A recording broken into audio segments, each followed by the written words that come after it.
Welcome to New Wave Global, ladies and gentlemen. I am Asad Ejaz. But, ladies and gentlemen, I am joined by Musharraf Rasool Cyan Saab today, who's former CEO of Pakistan International Airlines, abbreviated as the PIA. He's an economist, also served in Pakistan's civil service in the past, has like a keen eye on Pakistan's public policy issues.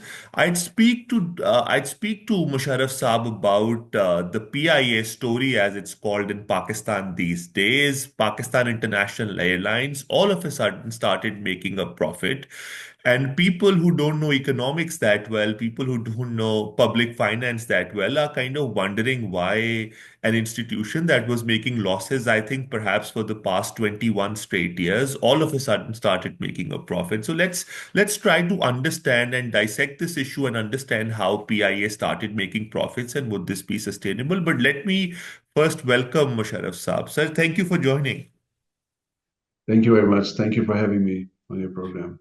Sir, I guess none better than you to speak about this issue. You've led Pakistan International Airlines in the past. I think, in fact, during one of its most tumultuous times, but it continues to the institution continues to kind of go down the barrel. It's not improving, but all of a sudden, it started making a profit. What do you think happened there? I think one of the concerns that had emerged from PIA's previously or the recent privatization move was that the government could not solicit any credible, any doable bids for the privatization of the airline.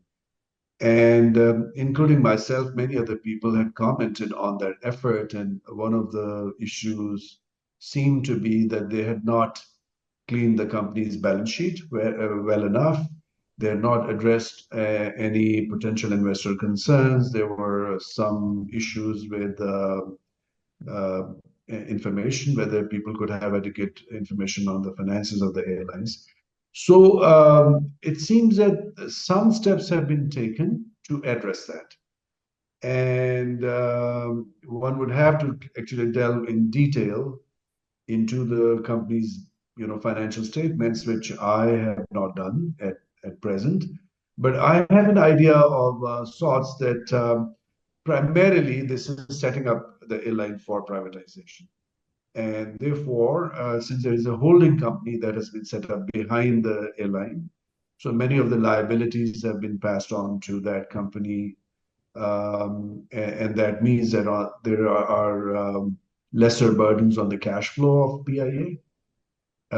So, I mean, we will have to look at the details of what arrangements have been done to actually arrive at these numbers. Because, I mean, creating or generating an operating profit is dependent on, or I should say, there are more than one ways to do it. One way would be to actually improve the services, and enhance your market share, increase your revenues, and I think I mean to deal with the costs also. But if you are as an airline trying to improve your services materially, then initially your costs would go up. They cannot go down Right. as you try to improve your aircrafts and your systems. Uh, so that's one way to do it. The other way to do it would be that if you take out the company liabilities, take them into the holding company, then you can also clean up the financial statements. So I think it's the second route that has been taken, and that is to prepare the airline for privatization to elicit better investor interest this time. Um, is this, I know for a reason that this is a Chinese requirement to clean up the balance sheet because as far as privatization everywhere else goes, sir, I think even if the balance sheet has like losses and liabilities, they're kind of the bids that come basically are net of those liabilities or losses. But why do the bidders now don't want to sort of provide a net off kind of a bid? and want you to clear off the balance sheet. I think is this some people say that this is just like a Chinese requirement that they don't want to get into that mess of paying off liabilities now, even though financially, if you're netting off those liabilities, I mean, at the end of the day, it means the same thing as buying a company that clears off its liabilities. That's true. So if you go back quite a few years, there was legacy debt and accumulated tax liabilities on PIA. And I would recall that in 2018, we had agreed with the Prime Minister at that time to basically take the debt servicing away from the air. And that would allow PIA to have a better cash flow. And an improved cash flow would mean that you could service your operational requirements in time and at least improve the service, get flights on time, pay your insurance, pay your spare parts, and address other concerns.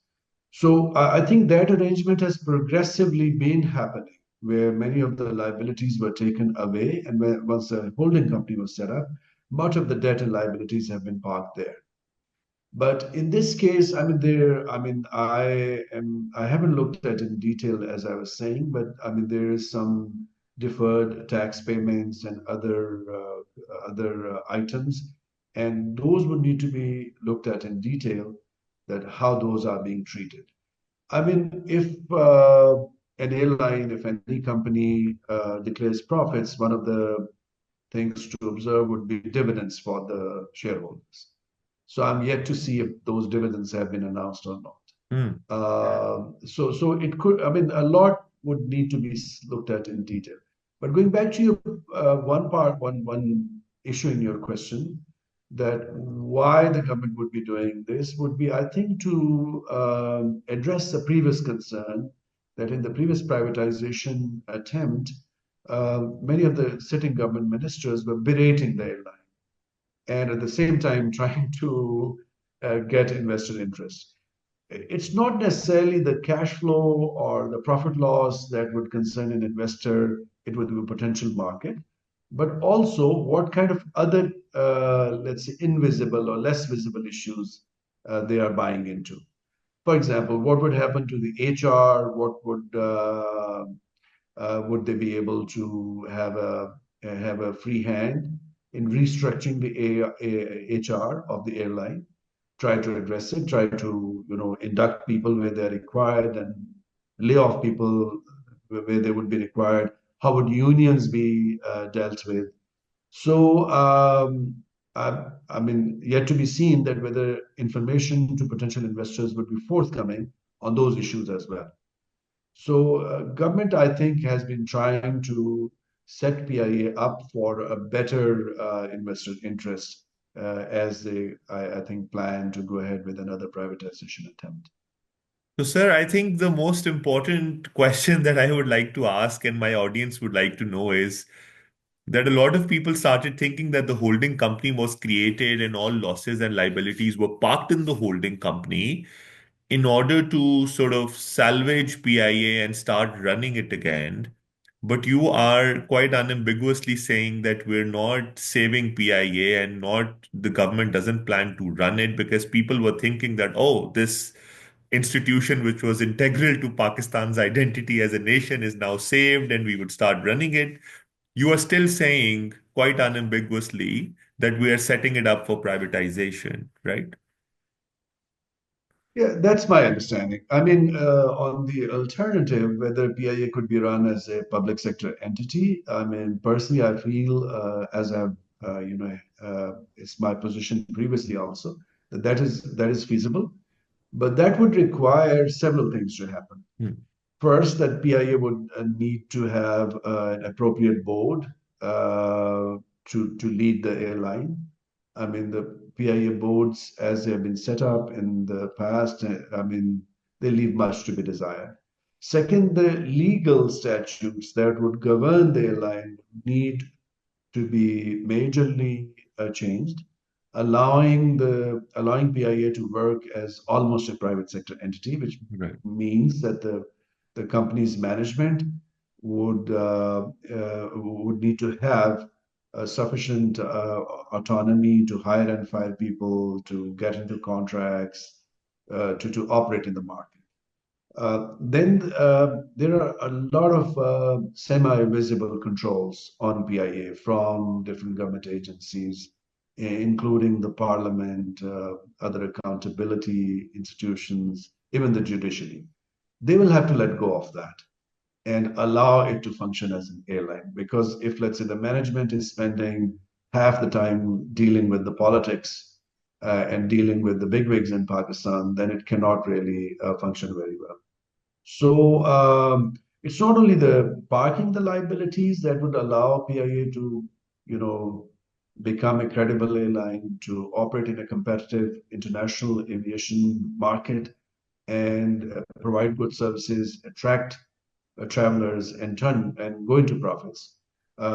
It would require many of these other things as Sir, I don't know if this would be your area of interest, but how do these holding companies work? Like just for my audience, do you just do that if PIA has to pay entity X within Pakistan, does it go out and tell entity X that tomorrow the sovereign guarantee that the PIA was, or any kind of guarantee that PIA was paying to you, was giving to you, now that guarantee is now being shifted to a new company, and you're now dealing with that new entity? And how does that new entity sustain, or how does that new entity service that? At the end of the day, it's the government of Pakistan paying it. yeah, I mean, in a simpler way, pretty much that's what happens. That I mean, you park liabilities, some assets with the holding company. So in a way, you are creating a new company which is taking all the, let's say, bads and all the goods and good things and the potentials. They go to the other company, which is PIA in this case. In cases where the debt is under a sovereign guarantee, and the airline in this case, in the short term cannot really service it or even repay it, then it is the government's liability, and that's the idea. So when you create a holding company and allow PIA to be offloaded from some of its obligations, that basically gives them the advantage of having a free cash flow, invest the cash that they're earning into services, improve the aircrafts, improve their services, improve their HR, and attract more customers. If that happens, then of course, I mean, there is a chance that the airline could go into profits on a sustainable basis. Right. And do you think, in just your opinion, sir, do you think that now that they've used this as like an instrument to set PIA up for privatization, do you think that this attempt that the government is now going to make to privatize would be successful? Hard to predict because, like I was saying to you, there are a lot many other pieces of information that an investor would be seeking. Yeah. Um, and I mean, if the government is able to provide answers to that, if the government is able to satisfy questions from the investors and provide them with adequate information, yes, it can, be privatized. Right. And just an idea. I mean, when the government privatized PTCL, I think originally it gave it. I think it one of the major buyers was Etisalat, and I think it gave it like 26% of the shares. Just for the audience to understand, what do you think would be like a ballpark share that the government would be privatizing in the case of PIA? I mean, some discussions would have taken place at the time when you were leading the Yeah, institution. yeah. So, I mean, the share of ownership is one variable, but more important is the management control. So Mm. even let's say if you say that you are going to privatize 26% or 40% of your shares, but that comes with management control. Uh, so I mean that means that the private investor, they get to run the airline, and that is legally how it is structured. Then that's what would be privatization in case of PIA. It's not necessary that the government offloads majority shares. but it just passes on the management control. I think it would be very wise on part of the government if it works like that, because that would mean that once the company is run better, once it goes into profits on a sustainable basis, then the government's own equity would increase over a period of time. Right. And sir, we usually record for 20 to 25 minutes, so we're nearing the end of the slotted time for the Sure. show. But I'll ask you my last question.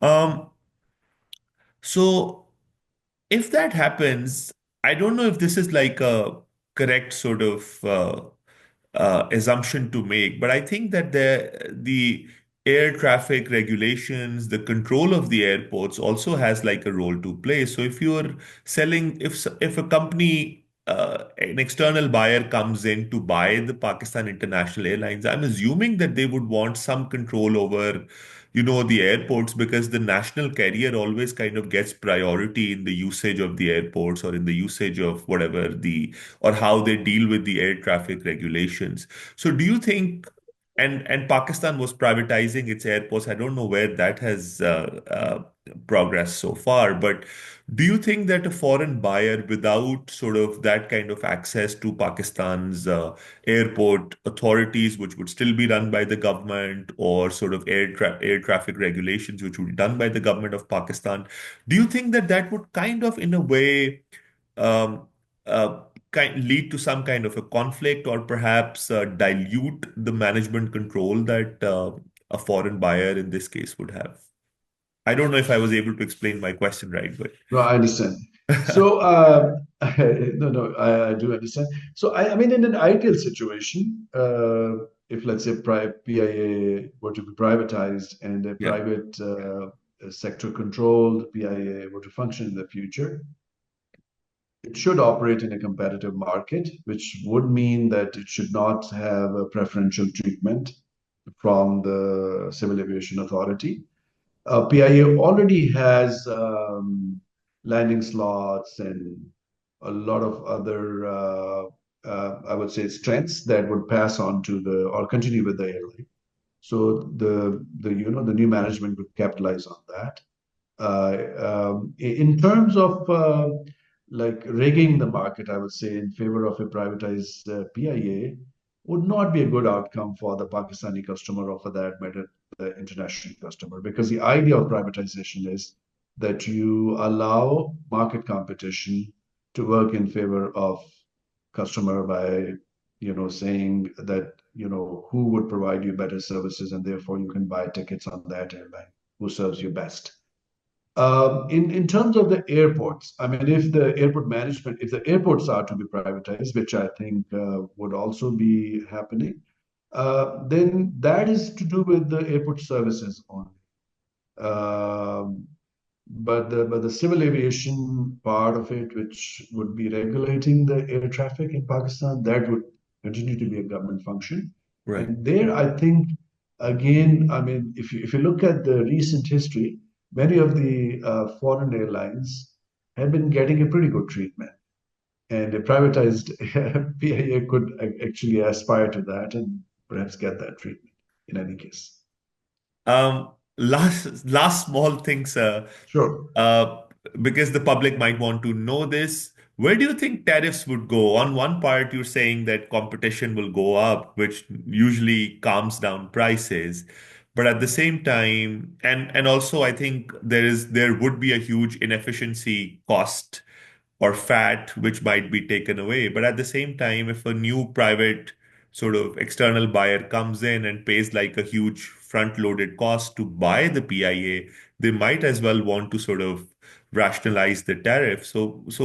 Or perhaps might want to increase it. What do you think would be the effect on tariffs? What do you foresee? Would the ticket prices go up, or how do you think the PIA tariff would be in the future? Yeah, there is a likelihood that the airfares may increase after privatization. Hmm. And in many countries, the most competitive market for aviation is the United States. And prices are one part of interest to the customer, and the quality of services is another. Hmm. So sometimes when you are keeping prices constant over a period of time, Hmm. then there could be diminishing services Right. or diminishing quality of services. So yeah, there is a risk for that. And for that reason, personally, I would have said that PIA could be run as a public sector entity, like I'm saying, given that other conditions could be met, that it could be given the legal autonomy to work as an independent entity, even Yeah. while owned by the government. Right. I think those were all my questions. Thank you, Musharraf Saab, for taking out the time and for joining us today. Thank you for talking to me, Ejaz.